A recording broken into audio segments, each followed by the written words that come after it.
Love is having a connection with positive mental and emotional feelings towards someone.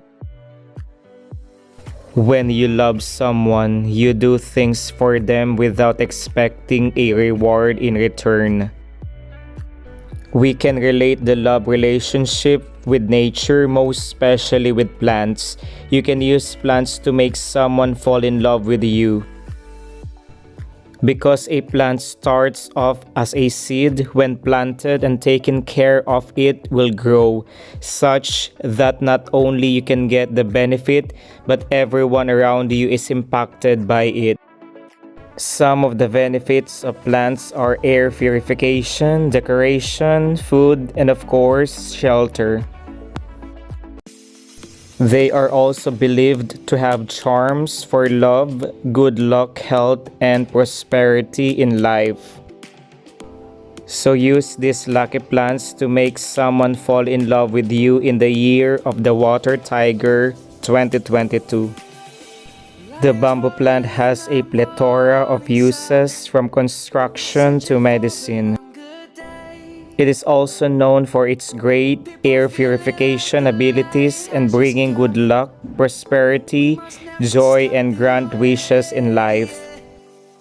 If the person you are attracted to love trees, then a 4-inch potted lucky bamboo plant will give you a better chance to win their heart. If someone you have an affection for is a foodie and love plants, then you are in for luck with the basil plant. It is a herb used for food flavoring and is known to bring passion, love, prosperity, and good luck in life. You can surprise him or her with a potted basil plant to decorate their office space or kitchen. Give them this basil plant so you will always be on their mind whenever they are making their favorite cuisine with basil in it. Jasmine is one of the most powerful aphrodisiacs known to attract love, prosperity, and stimulate prophetic dreams in life. When you gift the love of your life a jasmine plant, you will definitely be in their dreams.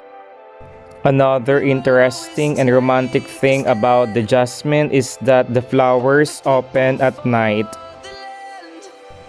Lavender plants have a heavenly, nourishing scent with calming and mood-uplifting properties. The soothing lavender scent is found in perfumes, locations, and food, among others.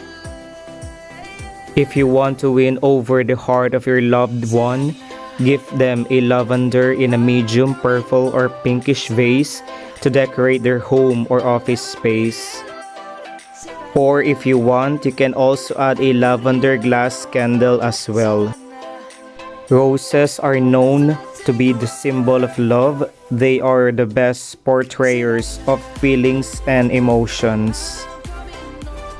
They are also believed to ward off bad vibrations and attract love, health, and good luck in life. You can surprise your loved one with a miniature red, pink, or peach rose plant to adorn their home with the nourishing scent and beauty of it.